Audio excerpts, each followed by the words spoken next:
Hello everybody, welcome back to Dominions 5. It's been a while in real life since I recorded the last episode because as usual I've fallen behind in recording this series. This is our tournament game, the round one of the tournament organized by Lucid. I'm playing as LA Man, and I had to watch the last video I'd recorded to see what turn I was on. I believe the current turn, or the next turn in this video series, is turn 25. We're about 20 turns ahead. I'm on turn 40 something, I think, in real life. So I'm going to try to get you guys caught up. So let's jump back into things. So I have to kind of remember where I was. So we'll kind of look at everything here. So in terms of research, we were working on construction 6. Let's take a look at our recruiting here. We're a little short on cash, if I remember correctly. So instead of recruiting, this is one of the problems with LA Man, is that your mages are great, but they recruit anywhere, but they're expensive and they're not sacred, so they have a lot of upkeep. So I started off recruiting a bunch of these guys, but now we're kind of switching over to Magisters, which is what I can afford. And also the Magisters have extra utility because they have a siege bonus, so they'll be useful in my war against Satis, which is my plan.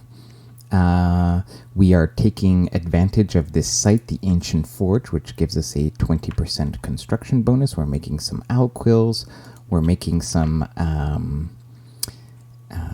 items, which are the temporary gem gen items from Lucid's mod. So we got some fire ones here. This is in the base game, but there's also one from Lucid's mod for air gems. Because it's late age, we have very bad gem income. Actually, we have hilariously bad air income. And so we're just trying to... we're going to use that income to make the gem items, so we never have to spend income, spend actual gems in every battle. And that will simplify our logistics a lot too. And we're even swapping out, I can't afford to recruit 3 Lord Wardens every turn. That's how poor we are. We are building some infrastructure. I think I saw a temple here somewhere. Yeah, we're building a temple here. We're doing some site searching, but having very little luck. And not much really happens this turn. So I think we'll load up the next one. Oh, somebody claimed the throne of, Life or Gaia. So we gotta fight off this kind of crap, earth gnomes and stuff like that, so that's annoying. We got an earth gem, yeah. And Satis just pinged Midgard. So let's load up the next turn. That was turn 25. Turn 26. Okay. Oh, I was doing some. Been doing some trading with Agartha. So yeah, we got a hammer. We got some gems. I must have sent some gems. Maybe I'm making something. I think I was making him some owl quills. Okay, we found a magic site here. Alchemist Guild. This is right here. This is on the border with Satis. Of course, the same turn we find the site, we get attacked by barbarians, and the magister who found the site dies because I didn't have him scripted on retreat. But this is actually a great site. It allows you, although it's a great site normally for man, it's not so useful. It allows you to recruit these alchemists who are fire, earth, astral. These are fantastic mages. They're a little expensive, but if you don't have access to these paths, I mean, earth astral is one of the great paths. So this is great. They're expensive, so you probably won't be spamming them out. Now, we don't need this because I have these paths natively, so I don't need to recruit them. However, 1 fire and 1 earth is always nice. And we found an enchanted pyre here, so we have more fire gems. That's nice. Okay, battle in Midgard. So Satis has attacked with his army here on top of Midgard, but Midgard is waiting in his fort. So this is just the PD on top. I guess he... like normally if you know somebody's coming, you might want to patrol outside your fort to take advantage of all this PD chaff, but I guess for whatever reason he wasn't ready. And so basically it's a lot of it's Skelly spam and Banefire spam, and then he's got a whole bunch of chaff in front. And Tomb Chariots, so the thing about Tomb Chariots is that they have like no hit points, so they seem all nasty and stuff, and like, you know, sure, size 4 tramplers and 2 weapons, but they have 7 hit points, so they tend to die pretty easily. Anyway, so now he's sieging Midgard's capital. Meanwhile, fighting with Agartha. I don't know if I showed this before. Tianchi has this unique hero, which is this Dragon of Rain. So it's got an air 3, water 3. He's got some air gems here. Anyways, he's fighting some barbarians, and that's it. We got some bad luck, and we got some bad luck here. I think we happen to have, we had some units here, so these guys will order them to go clear out this fort. We're recruiting what guys we can. And let's see what else here. Okay, this turn we were able to afford more wardens. Are we building anything in terms of infrastructure? I don't think so. Yeah, I don't think so. Let's go ahead and load up the next turn. That was 26. Continue. 27. I always make sure this is the right turn, because sometimes I accidentally put the wrong turn in the wrong folder. I don't name them correctly. Okay, let's look at this battle right away. I believe this is the important thing that happens. Yes. Okay, so Midgard breaks the siege, or attempts to break the siege. So let's see what we have here. So we have there's a few guys in the back here. This is a good idea when you script. Always have a bunch of random throwaway guys in the back, in case your opponent has flyers or something that can fly that's going to do hold and attack rear. You know, people often have just their mages in the back and they leave them unprotected. So in this case, Satis has all his mages in the front. That's because he's using evocations. He wants them to reach the enemy. But, you know, if you had some mages in the back, then they tend to be very vulnerable to hold and attack rear. So this will be bait for hold and attack rear. But we've already seen what this script is. Meanwhile, on this side, we have Midgard. So Midgard is using a bunch of Einhirs, which are really strong. Dual wielders, berserkers, like Berserker 5. So they're going to have huge protection. And they do a ton of damage. And then he's got a bunch of Galdermen. Galdermen are fantastic mages. They're Air 2 by default, but some of them can be Air 3, and each one of them has an air gem. And so you can imagine what's about to happen is somebody's going to cast Storm. They're all going to do some Storm power, so they're all going to boost up to Air 3, and then they're all going to cast an Air Elemental. So you go summon Storm power, and Storm goes up, and now all of them are summoning Air Elementals. So how many is that? 1, 2, 3, 4, 5, 6, 7, 8, 9, 10, 11, 12, 13. This guy did a lesser elemental for some reason, so we've got like about 15 air elementals. So what do you guys think?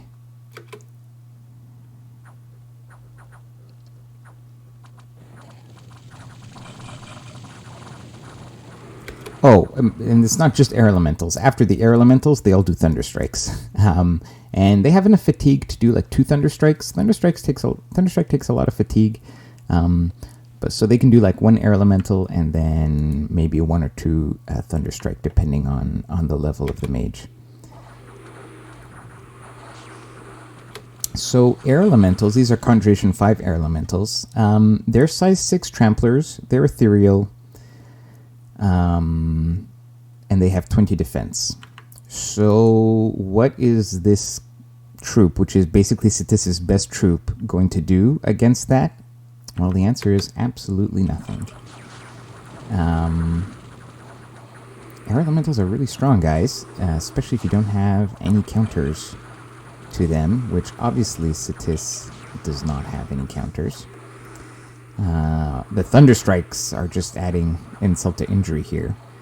But, so you can see all these troops here are all decayed. So the thing about Satis' build and strategy is he's relying a lot on Banefire. And so actually this whole army is actually going to die, right? Because they're all going to die from decay. But that's only going to happen at the end of the battle. In the meantime, Satis' army has been completely wiped out. So you see all these guys die. So, you do inflict a lot of casualties, but you take a lot in return. So he did kill 58 of the 88 Einheirs, but he loses everything. Including 113 Desert Guards, these are not fantastic troops, but they're kind of the best that Satis has, and all of his mages, including, 7 of these, 2 of these guys. These are the cat mages, 8 of these guys, so this is a huge loss for Satis. And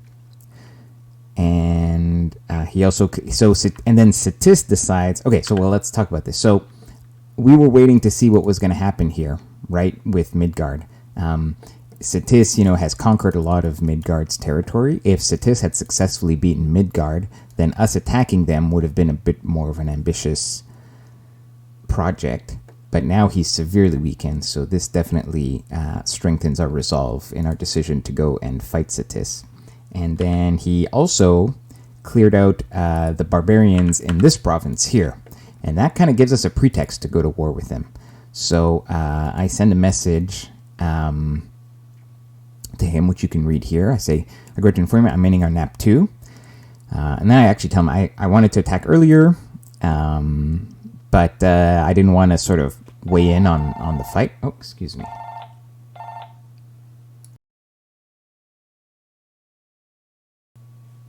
All right, sorry about that. So this is the message I was sending to Satis. So I'm just ending my NAP 2 with him, but also, I was going to declare war with him anyways, but if not, then what he did in 68 was kind of recent enough to attack.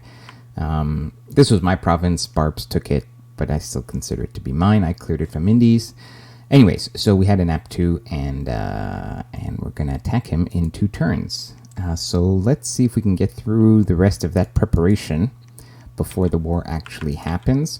We're recruiting as much as we can on the border here. More defenders, more magisters. And we have now gotten construction 6. So now we start production of bows of war, as well as lightless lanterns. So that is, that is our the main component of this build. And then we're now going to go up to Conjuration 5 for our own air elementals and Evocation 5 for Storm, should we need it.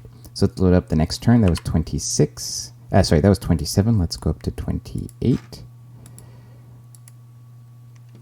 Okay, turn 28. We found a magic site here. Which one was it? Garden of Bones, a death site. Okay, Patala is fighting Ulm. Incidentally, Patala has an awake expander here who's got air, earth, and blood, which is a nice kind of simple bless there. And Agartha is failing to fight Patala. So Patala is mostly just using the Bandar warriors.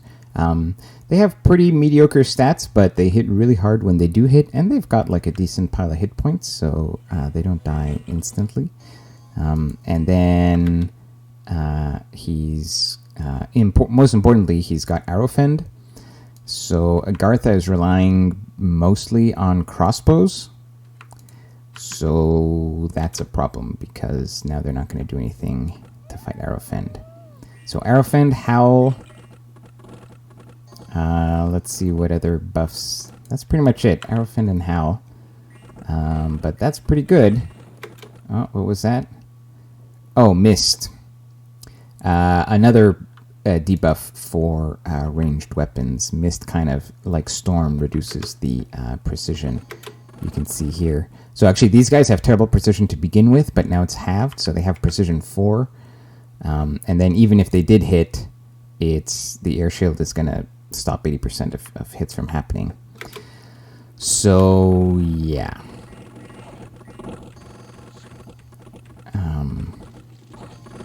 And there's a little bit of mage support here, a little bit of Skella spam. Howl is actually a great spell against archers, because it confuses them. Well, it doesn't confuse them, but they tend to target all these little wolves in the back. Also, he doesn't have a lot of protection for his mages and commanders, so the wolves can actually kill some of the mages. And then these heavy infantry are actually decent troops, but you know, these kinds of warriors with their 31 damage is exactly what you need to go through heavy infantry with high protection. Yeah, and that is like these crossbows are doing almost literally nothing against these units. So that's too bad for Agartha.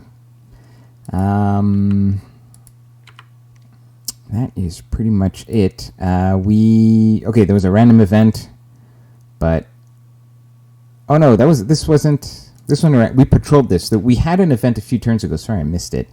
About like a blood mage and whatever. We had to patrol it out, and I patrolled it out, and that's that. That's taken care of.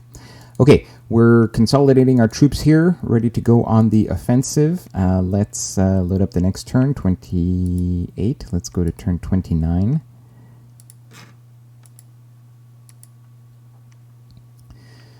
Okay, Midgard is taking back some of the territory that Satis had taken from him. More battles here. A ghost kills a magister. That's unfortunate. And some more barbarians. This time down here.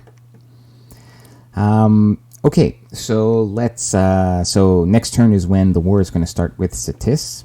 So I have been moving troops across. I've been making more bows of war. We've been forging the items that we need. I've been equipping my guys. So here's the main stack, and let's take a look at what we have incoming in this province. Now, obviously, I do want to hit this province here, Golfalas, because it's a very valuable province. But strategically, I want to cut off this western route from him. I don't want him to be very easily able to challenge my capital. So we're going to go here first. He might try to protect it, but we'll see. We'll see how things go. This is going to be the opening move. So this is in the past, so I know what goes well and what goes wrong. I make a pretty big mistake in this script. But let me just show you the basic idea. So the basic idea is all of these guys with the bows of war are doing fire rear to get at their mages, basically, but also just to kill anything. In terms of the other support magic that we've got a little communion going up. The communion is just enough to get... we've got the prophet in here. He's going to divine bless everybody, but then he can do fanaticism and divine channeling. The extra holy will be useful in case we face a lot of skeleton spam. These guys will get buffed to holy too. So after they run out of ammo, or they sometimes choose to just cast banishment. So that's a good option to have. We are obviously doing flaming arrows as well, and wind guide. And that is pretty much it. There's a little bit of extra fluffing going on for the communion. I'm making a couple of air elementals just because we have the extra air gems thanks to these temporary gem gen items. But that is basically it. I've got a handful of dudes in the back on hold and attack closest, but based on Satis' army, he doesn't have anything that's really going to hold and attack rear. And everybody's in the front because I want to be able to hit his whole army no matter where it is. Now, there are two problems with this script, and one of the problems is we've seen how Satis lays his army out, and fire rear isn't necessarily going to hit his mages, because he had a lot of his mages up front. So I should probably have some of them on fire rear, but some of them could also just be on fire. The other huge problem, the other huge mistake that I make here is that... So I'm fighting Satis, and Satis is basically all melee units. Now, one of the things you want to do when you're fighting against archery units is make sure that your guys are spread out. So, for example, these archers here are on skirmish formation, which means that if arrows come at them, they're actually going to be spread out, which increases the likelihood that an arrow will just hit an empty square. So I've done this for the archers, but what I haven't done is I haven't done it for all of my infantry here. In fact, they're condensed. I've got double line. And why is this a problem? It's because Satis doesn't have archers, but he's basically fighting me with Banefire. And Banefire is this spell. So for example, if we do Banefire Dart, it just does a bit of AP damage, one person, but then it has an area of effect 1 decay. And then here we have Banefire, the bigger version. This one has an area of effect 10 decay. And so this is basically the arrow. So, all right, so let me be clear here. So this one, it wouldn't really matter if I'm going to get hit by Banefire, by one of these bolts, then whether I was on skirmish formation or tight formation wouldn't matter because, or wait, is area effect 1? Yeah, no, area effect 1 is just that square where it lands. And so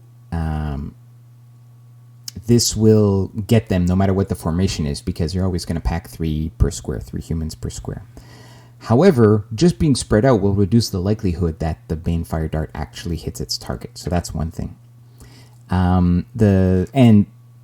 If he does have Evocation 6, which I forget if he does, on his Cat Mages, then this is going to do an area of effect 10. So once again, there, the more spread out I am, the fewer squares this is actually going to hit. The other thing is, honestly, I can afford to take a precision hit. My guys are going to have such high precision because of Wind Guide and because of the Bless and the built-in precision that I can actually afford to put up Storm or Mist or something like that. And my guys will still have above average precision, but it will ruin the precision of the Sauromancers and the Satis army. And I don't take any of those precautions. So with all that warning, I'm actually going to just end the episode right now. And in the next one, we'll see how the battle turns out. So this was turn 29. Next turn will be turn 30. And we'll see how the battles go. So see you guys then. Take care.